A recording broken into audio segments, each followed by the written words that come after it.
चलिए,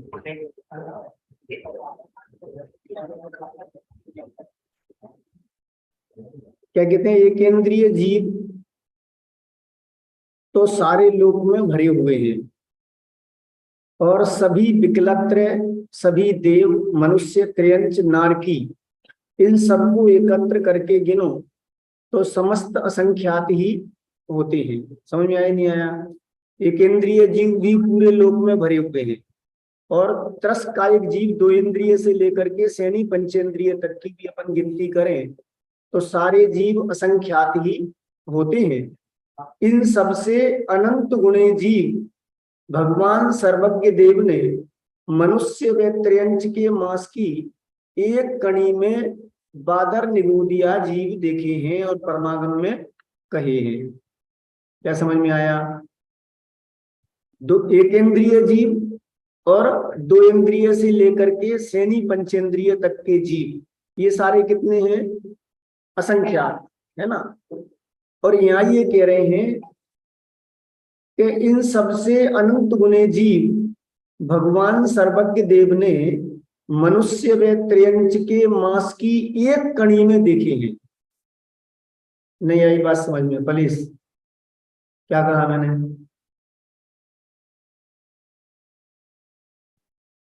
एक इंद्रिय से लेकर के सैनी पंचेंद्रिय तक के जीवों को देखें तो वो सब कितने हैं? असंख्यात हैं।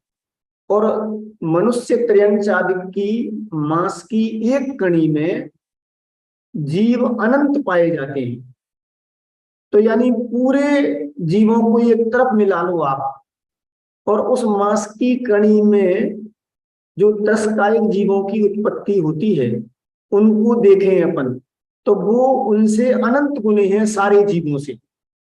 इसलिए शिष्य का जो प्रश्न था ना कि अन्नादिक खाने में बहुत जीवों का घात होता है, इसलिए एक जीव को मारकर खा लेना ठीक है, कम से कम बहुत जीवों की हिंसा तो नहीं होगी। प्रश्न ये था ना, तो उसके समाधान में उत्तर यहां पर दिया कि भाई एक इंद्रिय पूरे लोक में भरे हुए हैं ठसाठस, है ना। उसके अलावा दो इंद्रिय से लेकर के सैनी पंचेंद्रिय तक के जीवों की सारी गिनती की जाए तो वो असंख्यात ही होते हैं। समझ में ना। और मांस की एक कणी में बादर निगोदिया जीव अनंत होते हैं। तो असंख्यात गुने जीव मांस की एक कणी में होते हैं। तो मांस के पिंड में कितने जीव होंगे इसकी कल्पना की जा सकती है। समझ में है ना। इसलिए यहां कहते हैं अन्न जल आदि का असंख्यात वर्ष तक भक्षण करने पर उसमें जो एकेंद्रिय जीवों की हिंसा होती है उससे अनंत गुने जीवों की हिंसा एक सुई की अणि मात्र के बराबर मांस भक्षण करने में होती है। एकेंद्रिय जीवों का अन्न जल आदि का असंख्यात वर्ष तक भक्षण करने पर उसमें जो एकेंद्रिय जीवों की हिंसा होती है, एकेंद्रिय तो होते हैं जल में, अन्न में, सब में एकेंद्रिय जीव होते हैं, तो उनमें जो हिंसा होती है असंख्यात वर्षों तक भक्षण किया जाए तब भी उससे अनंत गुणे जीवों की हिंसा एक बार एक सुई की नोक की बराबर, अणी की बराबर मांस भक्षण किया जाए उससे अनंत गुनी हिंसा होती है। एकेंद्रिय जीव की हिंसा व त्रस जीव की हिंसा बराबर की नहीं है। एक हेतु तो वो दे दिया कि अनंत गुने जीवों की हिंसा मांस भक्षण में होती है एकेंद्रिय जीवों की भक्षण की अपेक्षा। दूसरा हेतु दे रहे हैं कि एकेंद्रिय जीव की हिंसा में व त्रस जीव की हिंसा बराबर नहीं है। दुख में भी बड़ा अंतर है एक इंद्रिय और दो इंद्रिय, तीन इंद्रिय आदि त्रस जीवों की हिंसा में। ज्ञान में भी बड़ा अंतर है, एक इंद्रिय का तो ज्ञान बहुत कम है, जबकि जैसे जैसे इंद्रियां बढ़ती जाती हैं वैसे वैसे जीवों का ज्ञान भी बढ़ता जाता है और सुख दुख की वेदना भी बढ़ती जाती है। एक इंद्रिय का शरीर रुधिर, हाड़, मांस, चाम आदि धातु उपधातुओं से रहित होता है। एक इंद्रिय में ये सप्त एकेंद्रिय में ये सप्त धातुएं नहीं होती हैं, जबकि 2 इंद्रियों से ये धातुएं बनना प्रारंभ हो जाती हैं। मांस भक्षण में जैसा तीव्र परिणाम, तीव्र निर्दय बना है, वैसा अन्य के भक्षण में नहीं है। जैसे उदाहरण दे रहे हैं यहाँ, अपनी स्त्री के स्पर्श करने में तथा अपनी पुत्री व माता की स्पर्श करने में परिणाम समान नहीं होते, बड़ा अंतर है। इसलिए बहुत कहने से क्या, त्रस जीवों के घात करने में घोर पाप जानना। यहाँ कह रहे हैं बहुत कहने से क्या है, त्रस जीवों के घात करने में बहुत पाप होता है। एकेंद्रिय अधिक जो जीवों का घात होता है, उसकी अपेक्षा त्रस जीवों का घात करने में बहुत हिंसा का पाप होता है। इसलिए मांस भक्षण कभी भी नहीं करना चाहिए। और जो ऊपर तीनों चीजें कही, मद्य, मांस, मधु, और चौथा एक और कहा था, क्या कहा, मक्खन, मक्खन, है ना। तो वो मक्खन में भी उतने ही अनंत त्रस्तायक जीवों की उत्पत्ति हो जाती है। इसलिए इन चारों का सेवन मांस भक्षण की गिनती में आता है, इनका सेवन नहीं करना चाहिए। ऐसी शंका भी नहीं करना चाहिए कि यह शीघ्र, अब दूसरी तरह के हिंसा की बात करते हैं।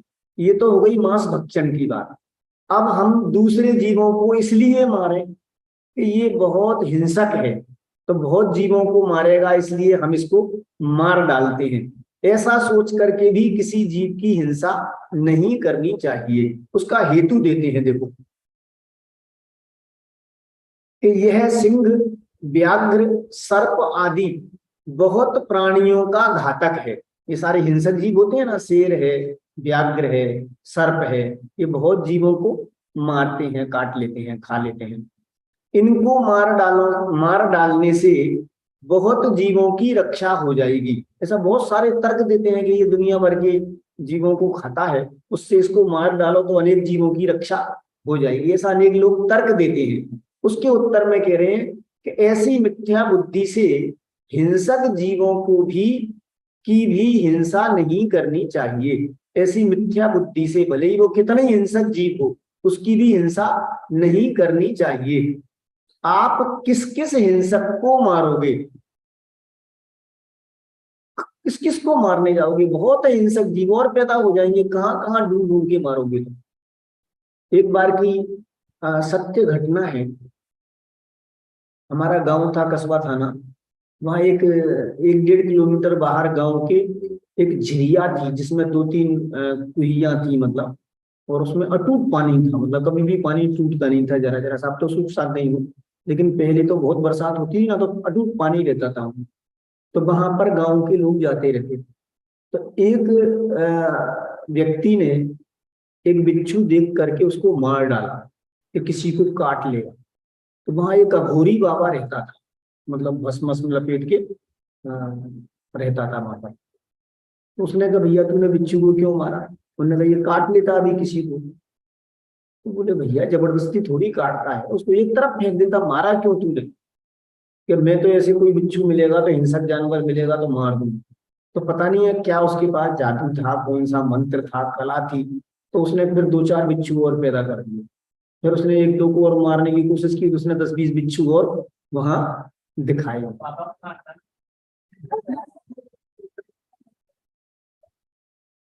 बाबा की तो हिम्मत नहीं होती ना, ये तो तुम्हारे जैसे सिंहवीर हो तो ऐसा काम कर सकते हैं, हर एक की हिम्मत नहीं होती। बिच्छू को मारने में और एक आदमी के मारने में बहुत फर्क होता है, समझ में आया ना? किसी आदमी को बिच्छू को मारने में आपको पुलिस पकड़ के नहीं ले जाएगी, लेकिन किसी आदमी को मार दिया तो पुलिस पकड़ के ले जाएगी, चामड़ी उधेड़ देगी पहले तो वहीं आपकी, समझ में आया ना? है नहीं नहीं यार, झिरिया की बात है तो पता नहीं अपना ध्यान देता है तेरा, पूरी बात सुनता नहीं है, फिर उल्टे सीधे प्रश्न करता है। चलो आगे चलो, है ना, क्या कह रहे हैं यहाँ पर? तो इस तरह से किसी भी हिंसक जीव की भी हमें हिंसा नहीं करनी चाहिए। कहाँ कहाँ मारने जाएंगे हम, एक को मार देंगे तो दूसरा, दूसरा मार देंगे तो तीसरा, ऐसे बहुत सारे हिंसक जीव है ना दुनिया में, तो कितने जीवों को मारेंगे? और उनको मारने में हमें तो पाप ही लगेगा। जैसे कितने हिंसक जीवों को मारेंगे, तो हम हिंसा करेंगे उनकी, तो हमें पाप लगेगा या नहीं लगेगा? ये यहाँ कह रहे थे। चिड़िया, कौआ, सुअर, मैना, तीतर, बाज, गिद्ध आदि सभी पक्षी हिंसक हैं, तथा कीड़ा, लट, मकड़ी, माखी, सर्प, बिच्छू, ऊंदरा, कुकरा, बिलाव, सिंह, सियार आदि अनेक त्रियंच, मनुष्य आदि सभी जीव हिंसा पाप कर्म करने के कारण हिंसक ही है। ये सारे जीव हिंसा करते हैं, पाप कर्म करते हैं। मनुष्य भी जानवरों को मार देते हैं, तो मनुष्यों को मारने जाओगे आप, किस किस को मारोगे? तुम कौन कौन की हिंसा करोगे? तुम्हारे मन में दूसरे सभी हिंसक जीवों के मारने का विचार हुआ, तब तुम तो सभी हिंसकों को मारने वाले महाहिंसक हो गए। पकड़ में आएगी नहीं आए? तुम हिंसक जीवों को मारने की कोशिश करोगे तो तुम तो महाहिंसक हो गए। कितने जीवों को तो कभी कभार जब भूख प्यास लगती है तब मारते हैं, तुम तो बिना कारण ही उनको मारते चले जा रहे हो। और कितने हैं दुनिया में हिंसक जीव, कितनों को मारोगे तुम, है ना? इसलिए तुम तो महाहिंसक हो गए। तुम्हारे समान पापी कौन रहा? इसलिए हिंसक जीवों की हिंसा करने के भी परिणाम कभी नहीं करना चाहिए, कभी भी। ऐसा भी तो बहुत हिंसक है, इसको तो मार डालना चाहिए, ऐसे भी खोटा भाव जीवन में नहीं करना चाहिए। मारना तो दूर की बात है, ऐसा भाव भी नहीं आना चाहिए। अरे सांप निकल आया, फिर किसी को काट लेगा, इसको मार ही दो, तो बाहर निकाल देते हैं ना, चला जाएगा कहीं ना कहीं। नहीं नहीं, फिर दोबारा आ जाएगा, फिर काट लेगा। अरे काट लेगा भैया, जिसका आयु कर्म पूरा हुए बिना किसी को नहीं काटेगा वो, समझ में है ना? जब तक आयु कर्म पूरा नहीं होता है तब तक वो ऐसे जबरदस्ती किसी को नहीं काटता है। आपके पाप का उदय हो, आपका आयु कर्म पूरा हो, उसी को काटेगा। नहीं तो बहुत घूमते रहते हैं, वो तो आदमी को देखते ही भागता है सांप तो। जैसे ही आदमी की आहट मिल जाए तुरंत बिल में घुस जाएगा, कहीं ना कहीं छुप जाएगा। तो इसे जबरदस्ती थोड़ी काटता है। और वो भी एक सैनिक पंचेंद्रिय समझदार है, कई घटनाएं जीवन में देखी है। हम गांव में जिसमें रहते थे वहां हमारा घर था, उसमें पहले तो वो सब पाट के घर हुआ करते थे, नीचे लकड़ियां लगा करती थी। तो मैंने अपनी आंखों से देखा है उस मुडेरों में यूं ही सांप घूमते रहते थे। एक दिन की बात है कि वो एक मोटी पोल होती है ना, लकड़ी, मोटी लकड़ी होती है, उसमें पोल होती है, उसमें कुछ सामान वामान रख देते हैं अपन। उस पोल में घुस करके सांप बैठ गया होगा। तो उससे पहले की एक दिन की घटना थी कि पलंग पे सो रहे थे पिताजी, और नीचे एक बिल्ली और सांप लड़ रहे थे। तो उनकी लड़ाई से नींद निकल गई। नींद निकली तो उन्होंने देखा कि अरे वहां पर बिल्ली लड़ रही है। तो जल्दी से उन्होंने पलंग से उठे, एक डंडा उठाया और खटखटा के पहले तो बिल्ली को भगाया। तो फिर सांप को भी कहा कि भैया तेरे को जाना है जहां जा। तो वो सांप चला गया। फिर क्या हुआ, कुछ दिनों बाद की बात है कि उस लकड़ी की पोल में उन्होंने हाथ डाला, तो खट से उंगली उस सांप ने, उसमें बैठा हुआ था, उसने सांप ने भर ली। उंगली खींची तो उसके उसके साथ खींच के बाहर आ गया। वो बिल्कुल हकीकत घटना है। बाहर आ गया तो उन्होंने कहा अरे देख, मैंने तेरे को बिल्ली से बचाया था और तू मुझे ही काटता है। एकदम उस सर्प ने वो उंगली छू दी। सैनिक पंचेंद्रिय है, वो भी बहुत कुछ समझता है। और उसने जोर से उंगली भर ली ना, तो वो डंक भी मार सकता था, चाहता तो दांत गड़ा सकता था ना, लेकिन नहीं गड़ाया उसने, बाहर आ गया। और जैसे ही फादर ने ये कहा, उसने उस उंगली को छोड़ दिया। तो आप किसी की रक्षा करोगे तो वो भी आपकी रक्षा करे। बहुत पहले, अभी तो खैर 20-25 वर्ष से फिल्म देखनी बंद हो गया। मैं बहुत पहले एक पिक्चर देखी थी मैंने, जिसमें एक शेर था, शेर। उस शेर के पांव में किसी ने गोली मार, तो वो शेर कहीं छुप गया, उस शिकारी को नहीं मिला, वो शिकारी चला गया। फिर बाद में वो जंगल में जा रहा था, तो एक व्यक्ति वहां से निकला, शायद जितेंद्र की फिल्म थी वो। तो उसने उस सांप को पहले तो सिंह को पहले पुचका, सामने खड़ा रहा, और फिर धीरे से उसके पास जाकर के पुचका। अब से वो घायल तो था, बार करने के उसमें था ही नहीं, वो पैर में लग चुकी थी बुरी तरह से। उसने गया और पैर को जाकर के सहलाया उसको। पहले पहले उसके पेट पे हाथ फेरा, पीठ पे हाथ फेरा, फिर पैर को सहलाया, फिर उसमें से गोली निकाली। और गोली निकाल करके पट्टी बांध दी उसके पैर में। तो आप देखो वो शेर उसकी आज्ञा पालन करने लग गया, वो जैसा कहे वैसा करे, पालतू हो गया वो शेर।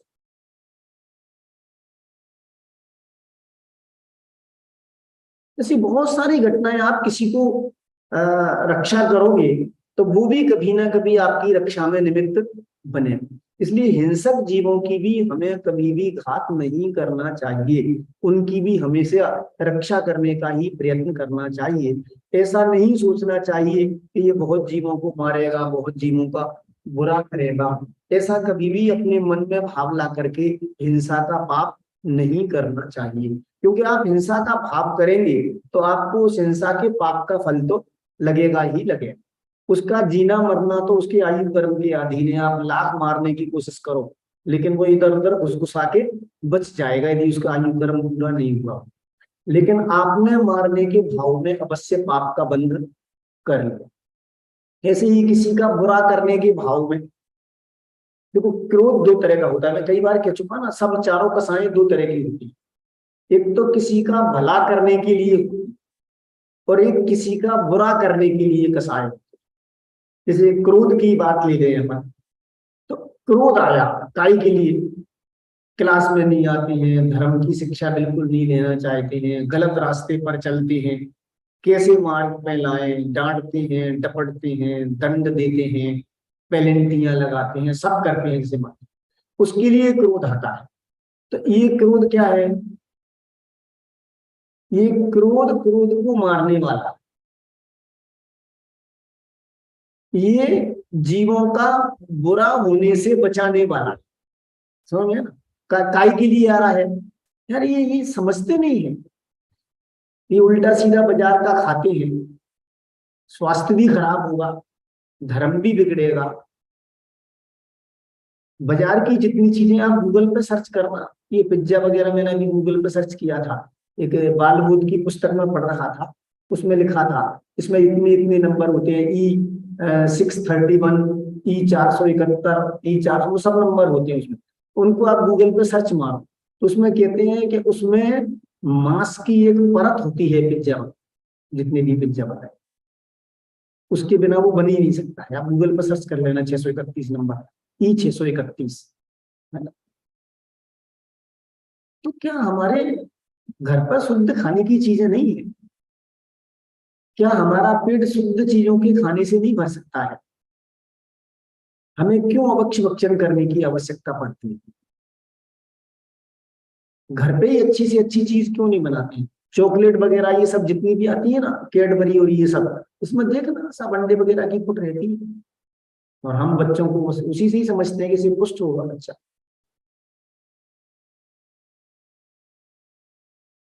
उसको भी गर्त में डालते हैं और हम भी पाप करके गर्त में जाते हैं। अब किसी को कहो तो उसको बुरा लगता है, लेकिन फिर भी ज्ञानियों को या समझदारों को रहा नहीं जाता, तो बार बार टूटते हैं कि भैया ऐसा क्यों करते हो, तुम उल्टी सीधी चीजें क्यों खिलाते हो? इसको बढ़िया से बढ़िया घर पे बनाओ ना, जो कहे वो घर पे बना के तो शुद्धता से तो बनेगी कम से कम, स्वास्थ्य खराब होने का कारण भी नहीं बनेगी, और जो हिंसा का कारण बनती है वो भी नहीं बनेगी। लेकिन आज तो सब प्रमाण छा गया है ना, कौन मेहनत करे, बना बनाया रेडीमेड चाहिए सब। और वो भी मेहनत इसलिए करते हैं कि उनको दो पैसा कमाना है, इसलिए वो मेहनत करते हैं। बहुत समझने जैसा है, मैं इसलिए इसको पूरा पढ़ रहा हूँ। वैसे पर सीधा सूत्रों का अर्थ कर रही थी, लेकिन इस बात को इतनी समझने की आवश्यकता है, पाप से कैसे बचे हमें पता नहीं है। हम खुद गर्त में जाने की तैयारी कर रहे हैं, हम खुद दुख समुद्र में डूबने की तैयारी कर रहे हैं। हम यहाँ आने में मायाचारी करना चाहते हैं, बाकी सब में घंटों खराब कर देंगे, लेकिन जब भी यहाँ आने की बात आएगी तभी हमें 100 बहाने होते हैं, मेरा तो ऐसा हो गया है, मेरे साथ तो वैसा हो गया है, मैं इसलिए नहीं आ सकता हूँ। भैया नहीं आओगे तो किसका क्या बिगड़ने वाला है? आप आएंगे, ध्यान से सुनेंगे, आपका सुख प्रवृत्ति होगी, सुख कर्म बंधेगा, लोग की अनुकूलताएं मिलेंगी, और यहाँ रह करके वस्तु के स्वरूप को समझ गए और भेद विज्ञान करके अंतर्मुख दृष्टि हो गई, तो सम्यक दर्शन आदि की प्राप्ति हो जाएगी, ये दुख भरे संसार से परिभ्रमण से छूट जाएंगे। तो भले ही होने वाला है, बुरा क्या होने वाला है, और मायाचारी करके हम इससे बचेंगे तो किसका बिगड़ने वाला है।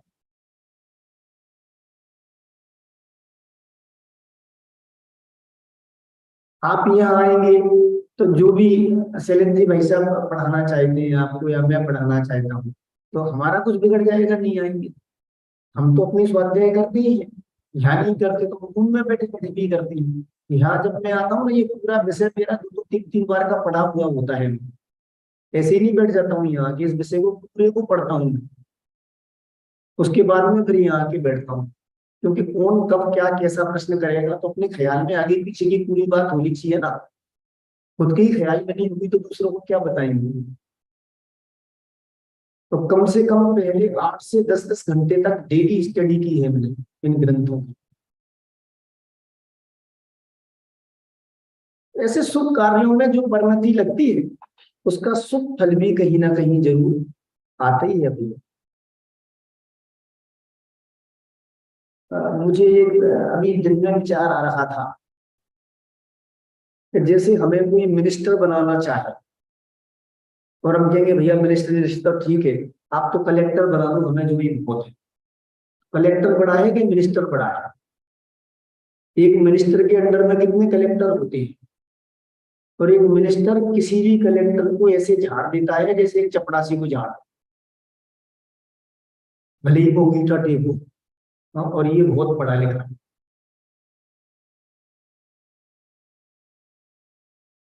ये तो हुआ उदाहरण, मैं सिद्धांत कहना चाहता हूँ उसमें कुछ।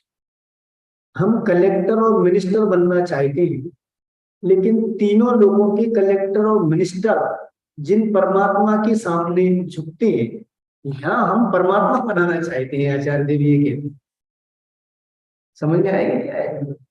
यहाँ क्या बनाने की बात चलती है? ये कलेक्टर और मिनिस्टर ये तो सब धूल है। क्या है इन दम, क्या है इन पदों में दम? पुण्य की उदय वालों की सहज मिलती है, जो इस मार्ग में लगते हैं ना। अपन ने पढ़ा ना पीछे सम्यक दर्शन के फल में, सम्यक दृष्टि जीव कहाँ कहाँ नहीं जाते और कहाँ कहाँ जाते हैं, चक्रवर्ती होंगे। चक्रवर्ती का मतलब समझते हैं आप? अभी जितने भी देश माने जाते हैं ना, अभी कितने खोजबीन करके और बंटवारा हो के 145 हो गए, कितने देश हो गए हैं? 211, जो भी समझ लो आप, उनका मुझे नहीं पता। बाहर लौकिक बातों का बहुत कम ज्ञान है मेरे को, उस चक्कर में पड़ता भी नहीं। जितने भी देश हैं, ये तो कह रहे हैं एक खंड है ये, ऐसे 6 खंडों का अधिपति होता है चक्रवर्ती।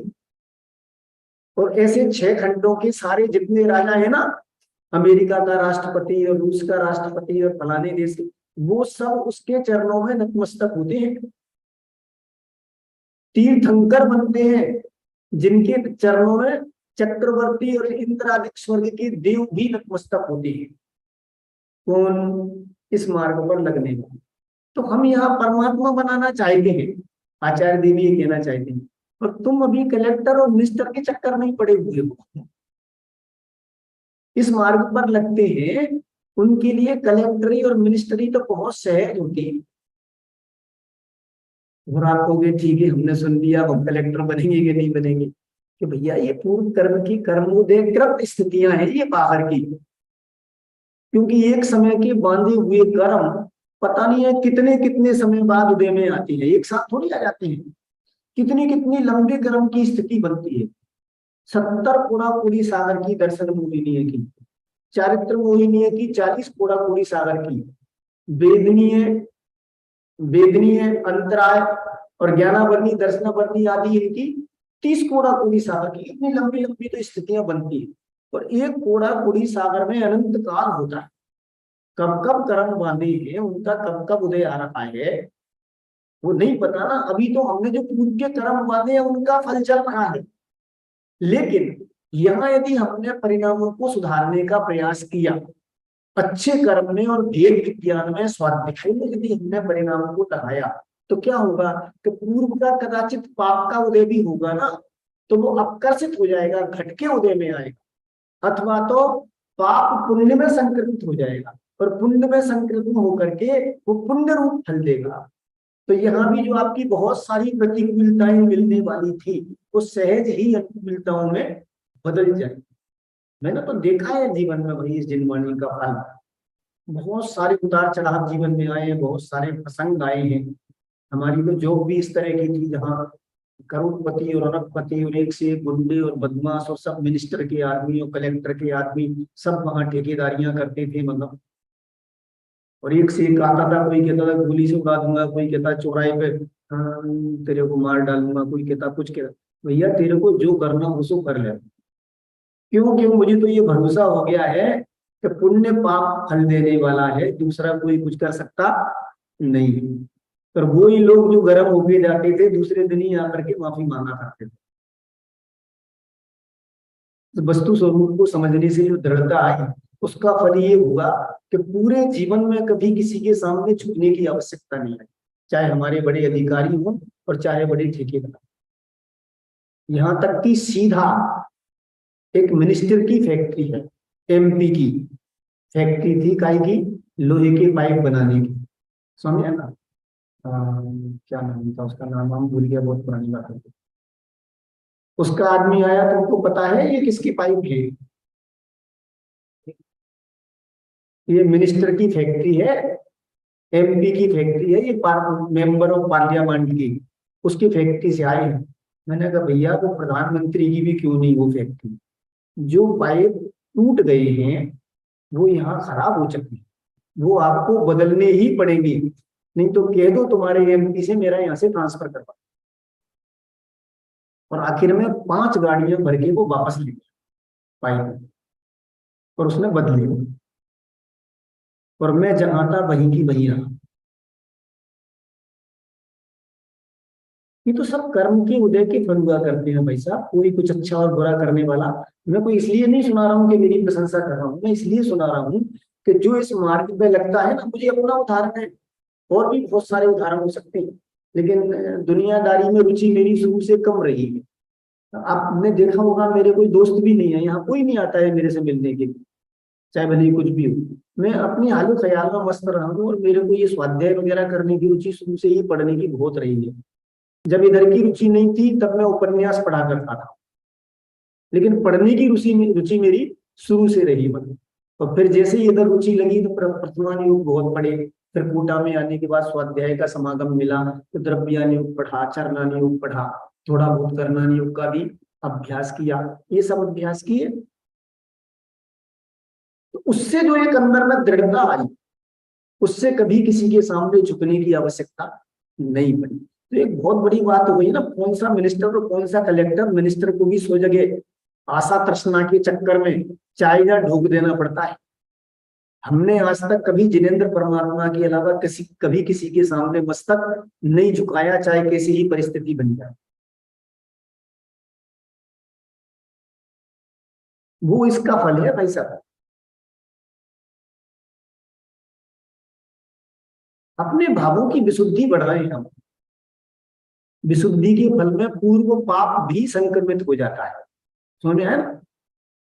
पुण्य में बदल जाएगा या अपकर्षित हो जाएगा, घट जाएगा। और वर्तमान के परिणाम यदि हमारे बहुत विशुद्ध हुए तो उनकी स्थिति कम बदलेगी, तो अभी ही वो उदय में आना चालू हो जाएगा, कुछ समय बाद ही, थोड़ी बहुत देर बाद ही या कुछ दिनों बाद ही वो चालू हो जाएगा। और जब पुण्य का उदय प्रारंभ होगा तो लोग की बाहर की अनुकूलताएं तो सहज में मिलती हैं, मिलानी नहीं पड़ती।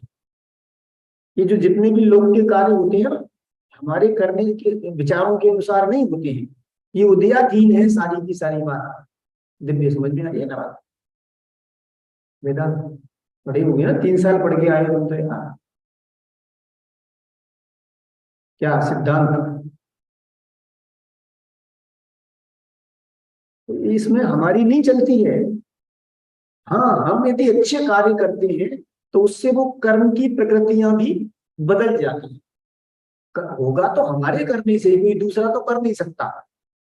लेकिन यदि हम कैसी भी विपरीत परिस्थिति में अपने धर्म मार्ग को नहीं छोड़ें, न्याय मार्ग को नहीं छोड़ें, तो पाप का उदय कदाचित आए, कुछ समय तक हमारी बदनामी हो, जगत में सजाएं मिले और कुछ हो कि वो पूर्व में किया है उसका फल तो भुगतना पड़े, लेकिन अभी कर रहे हैं उसका फल आगे आएगा, और बल्कि अभी कर रहे हैं उससे वो पाप भी आकर्षित हो सकते हैं या बदल सकते हैं, तो उसका फल भी हमें बिना भुगते पुण्य के उदय में बदल करके हमें उससे छुटकारा मिल सकता है। इसलिए आप समझना, हम अच्छे से अच्छा काम करने का प्रयत्न करें। कई बार हम, मानवीय नेचर है ना, कसाई है ही सही, हम भी आप सब एक जैसे ही है ना। कभी कभी ऐसा लगता है कहाँ यार किसको सुधारने के चक्कर में पड़ रहे हैं ना, ऐसा कभी कभी मन में लगने लगता है कि यार चूल्हे में जाने तो जिसका जो होना होगा जो वो हो जाएगा, अपना क्या बिगड़ने वाला है, कोई नहीं है ना। फिर ऐसा लगता है कि एक समझदार में और ना समझ में क्या अंतर। अपन ने जिस उद्देश्य को लेकर के ये प्रक्रिया चालू की है उस पे तो अडिग रहना ही पड़ेगा, चाहे किसी को अच्छा लगे और चाहे किसी को बुरा लगे। समझ में ना, ये काम तो बाकी सब तुम जो कहोगे, बाकी की लोग की कुछ परिस्थिति कुछ वो होगी कि साहब ऐसा होना चाहिए ऐसा होना चाहिए, तो उसमें सुधार करने का प्रयत्न अपन करेंगे, लेकिन क्लास नहीं होनी चाहिए इसमें सुधार नहीं करेंगे। यही तो वो मार्ग है जिससे वो लोग की अनुकूलताएं मिल सकती है, दूसरा कोई मार्ग है नहीं। इसलिए हमें हमेशा, चाहे कोई कैसा भी दुष्ट से दुष्ट जीव हो, हिंसक से हिंसक जीव हो, उसको भी मारने का भाव नहीं करना चाहिए। पूछ रहे हैं रतन करण श्रावकाचार्य जी ग्रंथ पर स्वाध्याय चल रहा है, और अनुव्रत अधिकार का ये अंतिम श्लोक है 66 नंबर का, उस 66 नंबर के श्लोक का भावार्थ चल रहा है, ठीक है ना। तो ये यहाँ कहा कि इसलिए हिंसक जीवों की हिंसा करने के भी परिणाम कभी नहीं करना चाहिए, ठीक है। हिंसक किसने बनाया, अब सुनना जरा ध्यान से, जो मैंने अभी तक आपको इतनी बात कही थी ना वो इसमें आने वाली है। हिंसक किसने बनाया उसे, सभी जीव अपने पूर्व में बंद किए गए कर्मों के उदय आने पर उत्पन्न होते हैं। पाप का, हिंसा का संतान क्रम अनंत काल से चला आ रहा है ना, सबको मिल रहा है ना। हाँ, इसे कौन मिटा सकता है, जैसे जैसे कर्म किए वैसे वैसा उदय आता है, वैसे वैसे जीव के भाव होते हैं, वैसे वैसे बाहर के संयोग मिलते हैं। ये तो कोई महाभाग्य होता है और काल पकता है कि किसी जीव को ये जिनेंद्र परमात्मा की वाणी सुनने का अवसर मिलता है, और अवसर मिलने पर उसको वाणी रुच जाती है। अवसर तो बहुत जीवों को मिल जाता है, लेकिन वो वाणी रुचती नहीं है, जबरदस्ती मजबूरी में आ जाती है। जैसे यहाँ क्लास एसेंशियल कर रखी है तो क्या करें, हम बैठ नहीं है, लेकिन रुचि नहीं है, रुचि से नहीं सुने तो वो कार्यकारी। यहाँ तो मैं देखता हूँ सभी काफी ध्यान से सुनते हैं, इक्के दुक्के को छोड़ दें किसी किसी को, बाकी तो सभी बहुत ध्यान से सुनते हैं। तो एक एक चेहरे की फैसिलिटी मालूम पड़ती है, किसकी समझ में आ रहा है किसकी में नहीं आ रहा है। मुझे तो सब दिखते हैं ना सामने बैठे हुए, एक एक की फैसिलिटी से पता लगता है कि किसको कितना समझ में आ रहा है, बात पल्ले की पड़ रही है कि नहीं पड़ रही है। तो ये यहाँ कह रहे हैं कि हिंसक उनको बनाया किसने, सभी जीव अपने पूर्व में बंद किए गए कर्मों के उदय आने पर उत्पन्न होते हैं। पाप का, हिंसा का संतान क्रम अनंत काल से चला आ रहा है, ये तो अनंत काल से चल रहा है। पापी जीव भी होते हैं, पुण्य आत्मा भी होते हैं, धर्मात्मा भी होते हैं। जो धर्मात्मा जीव होते हैं वो उस संसार से विरक्त होकर के मुक्ति को प्राप्त कर लेते हैं, उनका आवागमन मिट जाता है, संसार का दुख छूट जाता है। पर पुण्य करने वाले कुछ समय के लिए अनुकूल परिस्थितियों में स्वर्ग आदि में, मनुष्य आदि बड़ी बड़ी पदवियों में चले जाते हैं, पर फिर अंत में पुण्य पाप का तो जोड़ा है। पुण्य का उदय आने पर यदि धर्म के स्वरूप को नहीं समझा तो फिर भोग में चोटेगा जीव। सुनना जरा ध्यान से, पुण्य का उदय आने पर बहुत सारे अनुकूल संयोग मिल गए, बड़ी बड़ी पदवियां मिल गई, तो क्या होगा, बहुत भोग मिलेंगे। भोग मिलेंगे तो यदि धर्म के स्वरूप को नहीं समझा तो इंद्रिय लोलुपता पड़ी रहेगी भोगों की, तो वो भोगों में चोटेगा, और भोगों में चोट करके पुण्य का उदय के फल में पाप करेगा, पर पाप करके फिर नरक के कूद में चला जाएगा, कोई पकड़ में आएगी नहीं आया। इसलिए धर्म के स्वरूप को समझना अत्यंत आवश्यक है। किसी की भी हिंसा करना योग्य नहीं है। हम कौन होते हैं किसी को मारने वाले, किसी को जलाने वाले, किसी को सुधारने वाले, किसी को बिगाड़ने वाले? ये तो अपने भाव तत्समय की योग्यता से वैसे हो जाते हैं कि अरे हमने भी बहुत दुख पाए हैं, हम भी बहुत दुखी रहे हैं, है ना। लेकिन जब से ये जनवाणी समझ में आई है तो हमारे वो दुख के परिणाम चले गए हैं। तो ये सब जीव भी उस बात को समझें और अपने दुख को मिटा करके सुख के मार्ग पर आगे बढ़ जाएं। ऐसे भाव हुए बिना नहीं होते, है ना। ऐसे भाव आते हैं तो फिर वो सब जो कुछ प्रक्रिया होती है स्वाध्याय वगैरह की वो सब चलती है, शिविर लगाने की, पाठशालाएं चलाने की, है ना, सब संस्थान बनाने की, और जो जो प्रक्रिया होती हैं वो सब होती हुई देखी जाती है। ठीक है। ये 9:30 से 9:15 अपना यहाँ पर चलता है और ये समय अपना आज का पूरा हो गया है। शेष आगे की बात अपन आगे करेंगे, है ना। एक अंतिम बात और ले लेते हैं। ऐसा विचार ही नहीं करना चाहिए कि यह जीव हिंसक है। यदि बहुत जीवेगा तो बहुत पाप का बंध करेगा। इस पाप रूप पर्याय से छूट जाए तो इसे बहुत पाप का बंध नहीं होगा, है ना। दया करके मार दे कि ये पाप प्रवृत्ति में हिंसक है ये, तो इस हिंसक पर्याय से छूट जाएगा तो फिर ये बहुत पाप नहीं कर पाएगा। ऐसे करुणा करके भी पापी जीवों को नहीं मारना चाहिए। अपने को तो सभी जीवों पर दया ही करना चाहिए। कोई पापी जीव भी हो, बहुत दुष्टता करता हो, हमारे साथ भी अन्याय नीति करता हो, हमें नीचा दिखाने की कोशिश करता हो, हमें मारने पीटने की, झगड़ा करने की कोशिश करता हो, तो भी हमें तो ऐसी ही भावना खानी चाहिए कि हे परमात्मा इसको सद्बुद्धि दे और ये भी सदमार्ग पर लगे। वो सदमार्ग पर लग जाएगा तो हमें सताना वैसे ही छोड़ देगा, समझते हैं कि नहीं। और वो छोड़े कि नहीं छोड़े उसका क्या होगा उसकी वो जाने, लेकिन हमें तो अपनी सद्भावनाओं का फल अवश्य मिलेगा। और हम फिर ऐसे, अब ये तो कलिकाल ऐसा ही हो गया, इसमें तो सब ऐसे ही खोटे संयोग मिलने वाले हैं।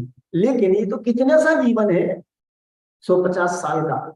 उसके बाद देव गति में जाएंगे, मनुष्य होंगे तो चौथे काल में जाएंगे जहां सब धर्मात्मा जीव होंगे, आपस में धर्म सहयोग करेंगे।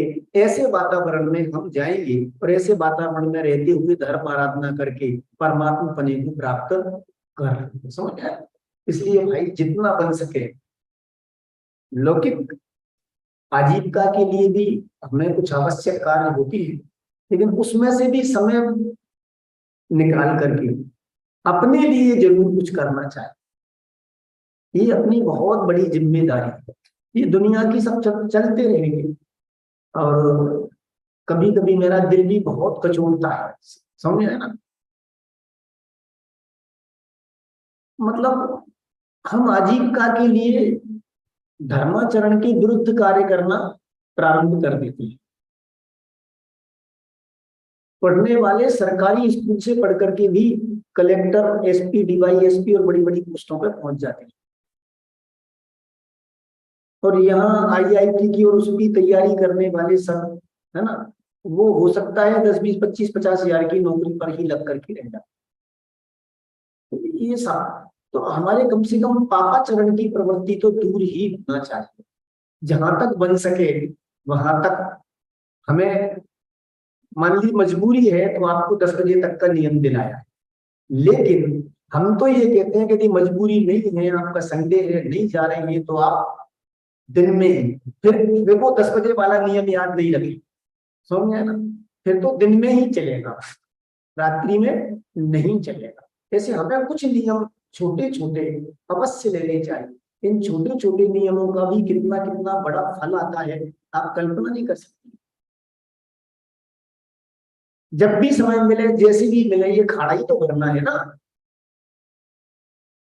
जैसे भी समय मिले हम समय पर अपना भोजन पानी से निवृत्त होकर के उसकी मर्यादा का पालन करें, उसका कोई अलौकिक फल मिलेगा,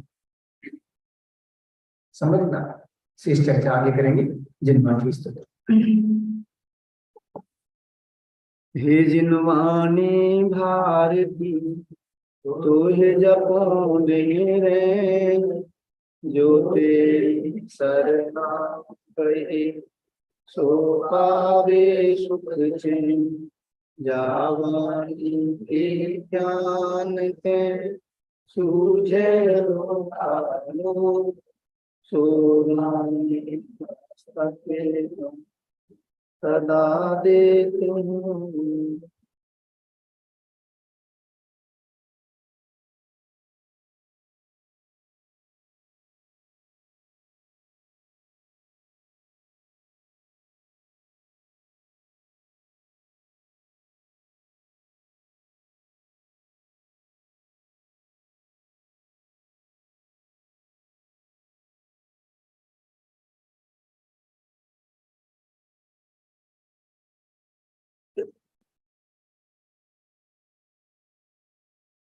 बोलिए द्वादशांगमयी जन्मानी माता।